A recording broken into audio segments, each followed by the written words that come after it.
সিনেমায় এমনটা দেখা যায়, যমজ দুই ভাই কিংবা যমজ দুই বোনের একই রকম অনেক গল্প আছে। যমজরা সাধারণত একই রকম আচার ব্যবহার করে থাকে, সেই সঙ্গে একই রকম সমস্যাও নাকি দেখা দেয়। প্রতিষ্ঠিত হওয়ার ক্ষেত্রেও সমান সমান প্রতিষ্ঠা পায়। জলপাইগুড়ি জেলার রাজগঞ্জের গল্পটা কিছুটা তেমনই। যমজ দুই ভাই একই সঙ্গে গান গাইল টিভির পর্দায়। রিয়ালিটি শোয়ে অংশগ্রহণ করল তারা, যেটা সিনেমা কিংবা বাস্তবের গল্পের সঙ্গে মিলে যায় হুবহু। জি বাংলা সারেগামাপা রিয়ালিটি শোতে গান গাইলেন বেলাকোবার যমজ দুই ভাই। টিভির পর্দায় দুই ভাইকে দেখে আপ্লুত পরিবার এবং এলাকাবাসীরা। রাজগঞ্জ ব্লকের বেলাকোবার বাবুপাড়ার বাসিন্দা প্রসেনজিৎ দে ও রূপালী দে সরকারের দুই ছেলে সায়নজিৎ ও তুষানজিৎ। রূপালী দে সরকার রাজগঞ্জ পঞ্চায়েত সমিতির সভাপতি। নতুনভাবে শুরু হয়েছে বাংলার এই জনপ্রিয় অনুষ্ঠান সারেগামাপা।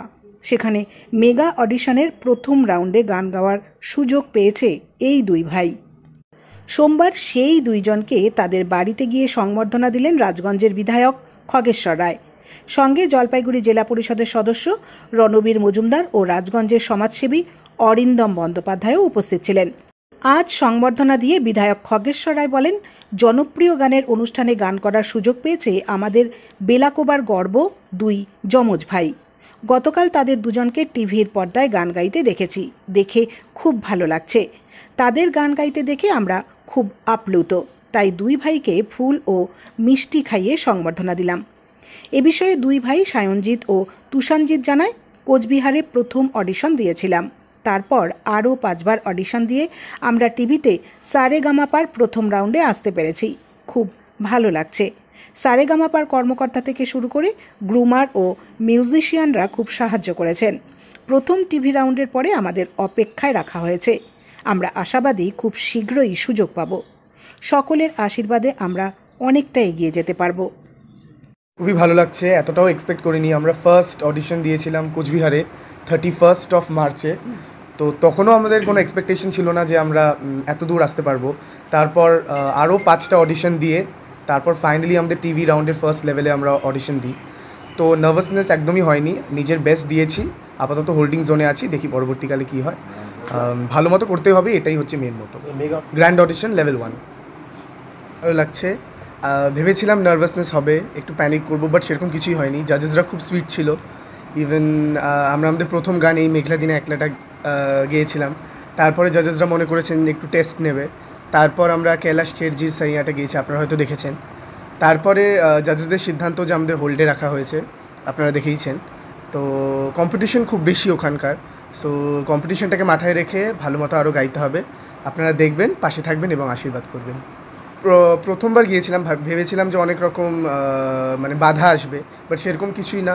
খুব ফ্রেন্ডলি সবাই, যারা পার্টিসিপেন্টস ছিল খুব ফ্রেন্ডলি, এবং চ্যানেলের থেকে সাপোর্ট খুব বেশি ছিল। মানে আমাদের কমপ্লিট টেক কেয়ার ওরা করেছেন।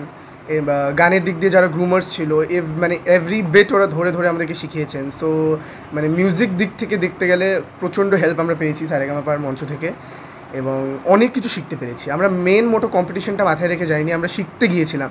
বিকজ ওখানকার মতো একটা বড় জায়গায় যদি কিছু শিখতে পারি, দেন খুব ধন্য মনে করব। সো খুব অনেক কিছু শিখতে পেরেছি, ওটা ভেবেই খুব ভালো লাগছে।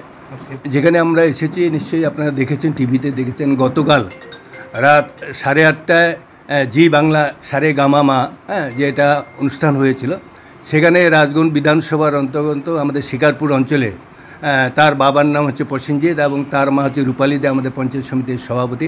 তার দুই ছেলে গতকাল 8:30টায় সারেগামা অনুষ্ঠিত করেছিল, প্রসেনজিৎ এবং সায়নজিৎ। এবং সত্যি একটা গতকাল যখন আমরা দেখেছি, অনেকে ছিলাম, আমি অরিন্দম অনেকে দেখেছিলাম, দেখে এত আনন্দ লাগলো যে আমাদের এলাকায়, আমার নিজের অঞ্চলে, আমার বিধানসভায় যে রেডিওতে তাকে আমরা গান শুনবো, মানে এত আনন্দ লাগছে। দেন আমরা রাজুকে ফোন করে, রূপালীকে ফোন করলাম যে কালকে আমরা 10:30টায় তোমার দুই ছেলেকে সংবর্ধনা দিতে হবে। তার জন্য আজকে এদের গানে এবং টিভিতে দেখে প্রথম, আমার বিধানসভা, আমার বয়স প্রায় 74 চলছে, আমাদের এলাকায় এরকম টিভিতে কেউ আমরা দেখিনি কোনোদিন। তাই দেখে খুব আবৃত হয়েছে। তার জন্য এই দুইজনকে আমরা সংবর্ধনা দিতে এসেছি এখানে, যেমন আমরা সবাই মিলে আজকে সংবর্ধনা দিলাম।